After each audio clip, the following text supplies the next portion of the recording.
Hello மக்களே. S, நேற்று வீடியோவில் மென்ஷன் பண்ணியிருந்தேன் இந்த விளாக் பண்ணலாம் அப்படின்ற ஐடியா எப்படி வந்தது அண்ட் அதுவும் பர்டிகுலராக 30 டேஸ் பண்ணலாங்கிறத எதுக்கு சூஸ் பண்ணேன் அண்ட் இதுக்கான இன்ஸ்பிரேஷன் யார் எல்லாமே இன்றைக்கி வீடியோவில் சொல்லலாம் அப்படின்னு மென்ஷன் பண்ணியிருந்தேன். அண்ட் இந்த விளாக் பண்ணலாம் அப்படின்ற ஐடியா எப்படி வந்துச்சுன்னா, நான் ஒரு பயங்கரமான ஒரு ப்ரோமேக்ஸ் சோம்பேறி மக்களே. எந்த அளவுக்கு ப்ரோமேக்ஸ்னால் தூங்கி எந்திரிச்ச 10 நிமிஷத்துலேயே அடுத்து தூங்கலாம் அப்படின்ற அளவுக்கு ஒரு ப்ரோமேக்ஸ் சோம்பேறி. சரி, இது இப்படியே போயிட்டு இருந்தால் சரிப்பட்டு வராது, நம்மளோட பாதையை நம்ம தான் சீராக அமைச்சு நேராக கொண்டு போகணுன்னு ஒரு முடிவுக்கு வந்து தான் இந்த விளாக்ஸாவது பண்ணலாம் அப்படின்ற ஒரு மைண்டுக்கு போன மக்களே. அண்ட் தென் நிறைய விளாகர்ஸோட வீடியோஸ் பார்த்துருக்கேன். அதில் சில விளாகர்ஸோட வீடியோஸ் எல்லாம் ஒரு மாதிரி ரெஃப்ரெஷ்மெண்ட்டாக இருக்கும். அந்த வீடியோ பார்த்துட்டு ஸ்டார்ட் பண்ணுறப்போ ஒரு ரெஃப்ரெஷ்ஷாக ஃபீல் ஆகும். ஸோ நம்மளோட வீடியோவும் யாரோ ஒருத்தருக்காவது ஒரு ரெஃப்ரெஷ்ஷாக ஃபீல் ஆனால் அது ஒரு நல்ல விஷயம் தானே அப்படின்னு நினச்சி ஸ்டார்ட் பண்ணுது.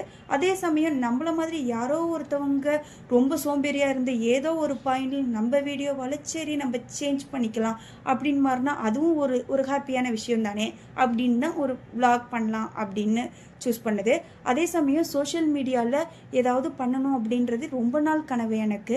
பட் இது என்னோடய ஒர்க் ஷெடியூல் அண்டு இதெல்லாம் எனக்கு செட் ஆகுமா, இதெல்லாம் ஒர்க் அவுட் ஆகுமா, இல்லை இது இப்படி போனால் ஏதாவது தப்பாக போயிடுமோ, இந்த மாதிரி நிறைய விஷயத்தை திங்க் பண்ணி நான் எதுவுமே பண்ணவே இல்லை.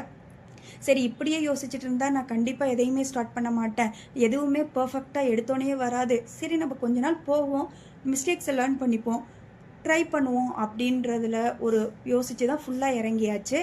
அண்ட் ஃப்யூச்சரில் என்றைக்குமே நம்ம இதை பண்ணலை, நமக்கு பிடிச்சதுன்னு ஒரு ரெக்ரெட்டாக ஃபீல் பண்ணிடக்கூடாதுன்ற ஒரு முக்கியமான விஷயத்தாலையும் நம்ம இதை சூஸ் பண்ணோம்.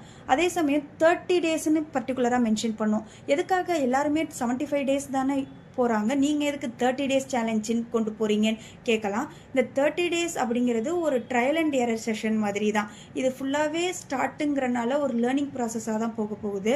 ஸோ நிறைய மிஸ்டேக் பண்ணுவோம், அதை லேர்ன் பண்ணிக்கலாம். ஃபஸ்ட்டு அது எப்படி போகுதுன்னு பார்த்துட்டு ஃபர்தராக நம்ம வந்து அதை 75 டேஸ்க்கு கொண்டு போகலாம் அப்படின்ற பிளான் தான் இனிஷியலாக வச்சுருக்கேன். ஸோ நெக்ஸ்ட் வீடியோ இதுக்கான இன்ஸ்பிரேஷன் யாருங்கிறத நான் பார்ட் 2 வீடியோவில் மென்ஷன் பண்ணுறேன் மக்களே. ஓகே மக்களே, பாய்.